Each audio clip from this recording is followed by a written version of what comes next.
Nature and scope of psychology. जैसा कि आपको कल ही बताया गया था, psychology is a science of behaviour and cognitive processes. As you know, psychology is best defined as the science of behavior and cognitive process. Each observable behavior, action and reaction of the living organism. Cognitive processes में मैंने आपको बताया था, cognitive process में उसमें क्या क्या चीज़ें आती हैं, memories, mental images, decision making, perception, problem solving, thinking, attention, reasoning, ये सभी चीज़ें कॉग्निटिव प्रोसेसेस का पार्ट है। साइकोलॉजी में broadly classified into general psychology and differential psychology, experimental, non experimental, biopsychology, जिसमें कि आप बहुत क्लियरली देख सकते हैं brain and behaviour, genetics and behaviour, role of hormones to regulate our emotions and behaviour as well. ये आप देख सकते हैं कॉग्निटिव साइकोलॉजी के क्या क्या सब हेडिंग्स हैं, क्या क्या पार्ट्स हैं, या हम उनमें किन चीज़ों का अध्ययन करते हैं।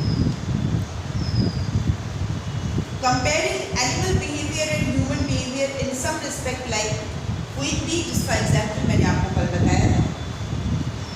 Cultural psychology, study of culture, subculture, ethnic group membership affect the behaviour and cross cultural research, compare behavior people of different culture, study of perception, learning, motivation, emotion, biological basis of behavior under certain circumstances. Learning psychology, इसमें आप अभी आगे चल के बहुत detail में पढ़ेंगे कि हम किसी भी कॉन्सेप्ट को या किसी भी जो भी चीज़ हमारे सामने स्टिमुलस के रूप में आती है तो उनको उनके कौन से कैरेक्टरिस्टिक्स को हम ऑब्जर्व करते हैं और किस तरह से हम लर्निंग करते हैं, इसको हम लोग सीखेंगे। To study personality traits and dynamics, test of assessing personality. As you all know, personality is a part of psychology और साइकोलॉजी में हम पर्सनैलिटी का बहुत ही परवेसिव अध्ययन करते हैं, बहुत ही व्यापक अध्ययन करते हैं, जिसमें हम पर्सनैलिटी क्या होती है, उसके क्या ट्रेट्स होते हैं, उनका जेनेटिक एम्फेसिस क्या होता है, किस तरह से आपके जो हार्मोन्स हैं आपके बिहेवियर को अफेक्ट करते हैं और पर्सनैलिटी कितने टाइप्स की होती है, उन सब चीज़ों को हम डिटेल में पढ़ेंगे। एक बहुत ही कॉमन चीज़ आप लोगों ने पहले भी पढ़ रखी होगी या सुन रखी होगी कि ये बहुत ही इंट्रोवर्टेड पर्सनैलिटी है और ये एक्सट्रोवर्टेड पर्सनैलिटी है। तो इसका स्टडी हम लोग आगे पढ़ेंगे।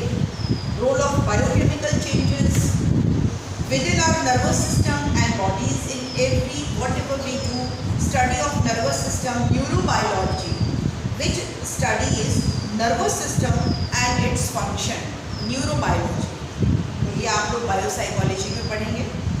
Sensational perception, study sense organ and process of perception, किसी भी स्टिमुलस को जब हम एनवायरनमेंट में देखते हैं और उसके बाद उसकी कैरेक्टरिस्टिक्स के अनुसार जब हम उसके एट्रीब्यूट्स को देखते हुए कोई ना कोई उसको एक नाम प्रदान करते हैं तो हम कहते हैं कि ये चीज़ परसीव करते हैं, उस पर्टिकुलर ऑब्जेक्ट को हम परसीव करते हैं। तो कुछ इस तरह से हम लोग करते हैं। Theories of depth perception, movement, individual differences, investigate social behavior like attitudes, conformity, prejudice, friendship, aggression, helping, social psychology, इसके बारे में भी मैंने आपको डिटेल में डिस्कस किया था। क्लिनिकल साइकोलॉजी, जिसमें कि बेसिकली अगर किसी को कोई प्रॉब्लम आ ही जाती है, किसी तरह से एबनॉर्मलिटी आ जाती है, तो उस एबनॉर्मल बिहेवियर को दूर करने के लिए हम पहले तो चीज़ों को डायग्नोस करते हैं, परीक्षण करते हैं।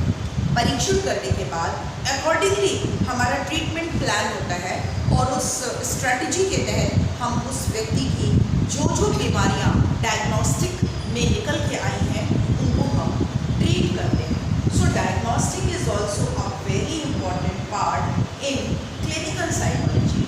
डायग्नोसिस के बहुत सारे स्केल्स, पेपर पेंसिल टेस्ट मौजूद हैं और बहुत सारे इक्विपमेंट्स भी हैं जिनके द्वारा हम व्यक्ति के ब्रेन बिहेवियर, नर्वस सिस्टम और बहुत सारी ऐसी मशीनें हैं जिसके द्वारा हम आपके मन में क्या चल रहा है उसको भी हम देख सकते हैं, समझ सकते हैं। इक्विपमेंट्स के थ्रू भी हम इमोशन को अंडरस्टैंड कर सकते हैं। कब वो व्यक्ति सैड इमोशन में है, कब हैप्पी में है, कब उसके अंदर किस तरह की फीलिंग्स चल रही है। So diagnostic is an important step to treat any person under clinical psychology. Treatment of psychological disorders and emotional troubles. Community psychology.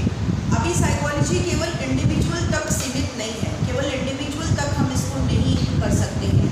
बहुत ज़रूरी हो गया है कि कम्युनिटी में जो लोग इस तरह की बीमारियों से, मानसिक परेशानियों से ग्रसित है, हमें वहाँ तक भी जाना है। हम कम्युनिटी के लोगों को भी डायरेक्ट हेल्प देंगे। बीइंग अ साइकोलॉजिस्ट, हमें उनके मन की परेशानियों को समझ करके उनको दूर करने के लिए हम क्या स्ट्रैटेजी प्लान कर सकते हैं।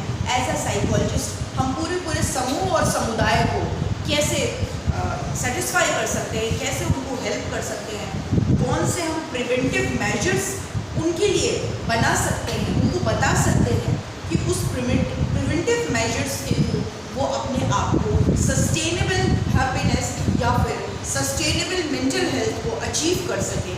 इस तरह से हमें उसके बारे में सोचना होता है, करना होता है। सो कम्युनिटी में भी हम बहुत वाइडली मेंटल हेल्थ को ठीक करने के लिए साइकोलॉजिस्ट की बहुत बड़ा रोल है, कंट्रीब्यूशन है।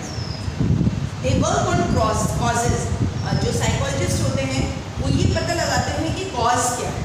अगर सोसाइटी में किशोरों में यानी एडोलेसेंस में बहुत ज़्यादा आत्महत्याएँ हो रही हैं और अगर उसका कॉज ये पता लगता है कि ज़्यादातर मदर, फादर और टीचर्स और समाज सारे लोग रिजल्ट ओरिएंटेड हैं, अगर 90% के ऊपर आया है